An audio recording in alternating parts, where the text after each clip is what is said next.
Okay, this is a pretty strong weapon and build, bro.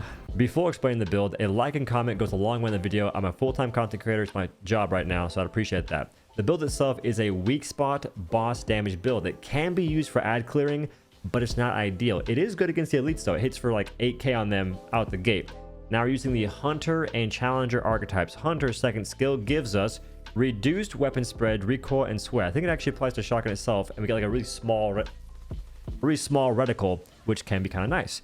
And also gives us 25% ranged and range weak spot damage and 10% range crit chance. The crits get freaking juicy. Now, Dead Arise is our prime perk because we're Hunter. We basically have full uptime on this second perk or skill. Challenger, we're using the third skill I never ever use, which gives us heightened state of battle, which increases fire rate by 15%, reload speed by 20%, and movement speed by 10% last 10 seconds. Kills and dealing significant damage grant 1 stack of rage, which increases range damage by 2.5% per stack. 25% at 10 stacks, but at 10 stacks you enter Berserk and you double all effects, getting 50% damage. Sheesh. It's nice, hitting for like 14,000 damage consistently with this build. Malanta. As for the gear, armor is kind of nothing. You can change your armor if you want to. For my amulet, I'm using the Abrasive Whetstone. It's gotten in Ward 13 from Cass, but her shop is so stingy. Try joining public lobbies and getting theirs if you can. But it works off bleeding, which will be explained a bit later. We got Zania's Malice, weak spot damage. It stacks to 30% extra weak spot damage. Probability cord for 30% more crit damage. It's noise. Akari War Band. This depends on the fight you're engaging in. If it's a fight where you're dodging a lot and you have decent dodging skills, this is very nice. Extra 15% crit chance and crit damage.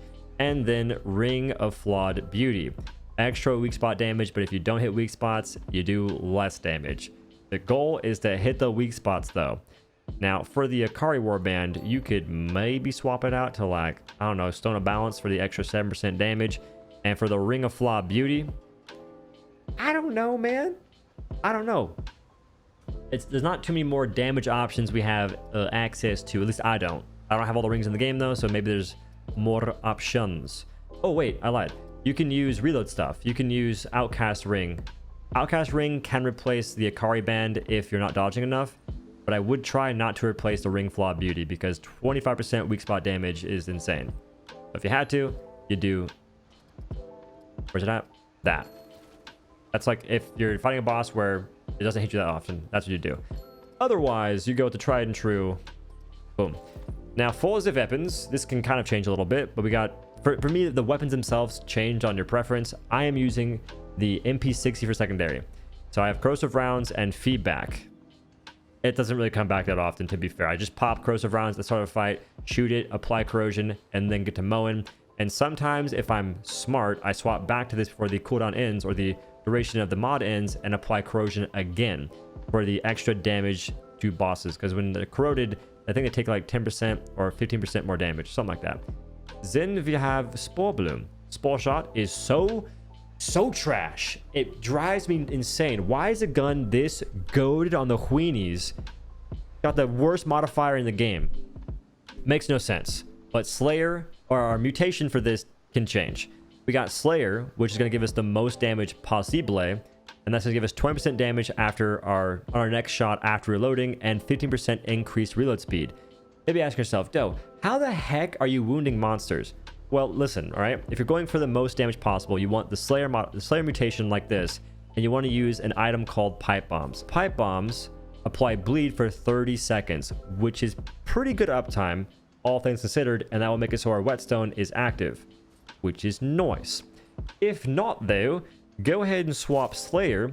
Like if you don't want to use Pipe Bombs, which cost shekels, use Twisting Wounds, and you can now you can apply bleed yourself. You get 20% damage, but you're losing 15% reload speed, which is a decent chunk of damage.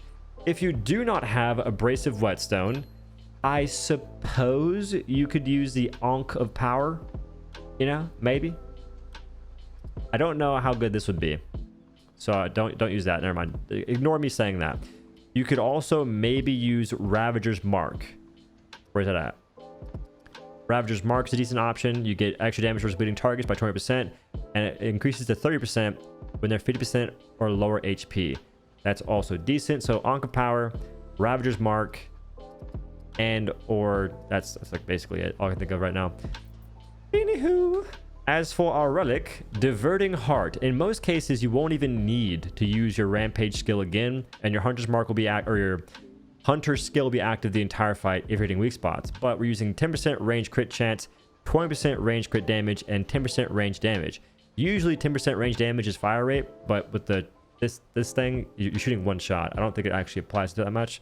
I don't know though. I'm not like a turbo nerd. I'm not like an ultra mega nerd rather.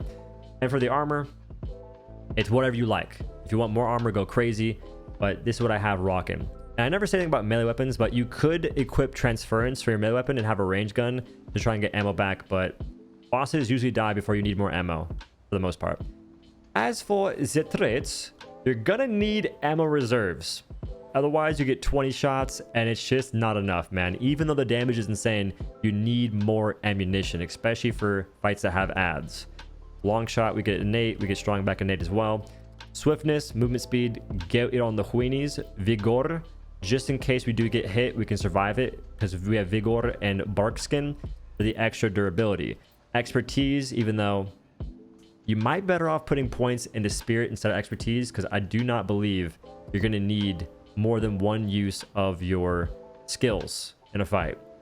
Handling, I think handling does help your shotgun spread as well. A lot, actually.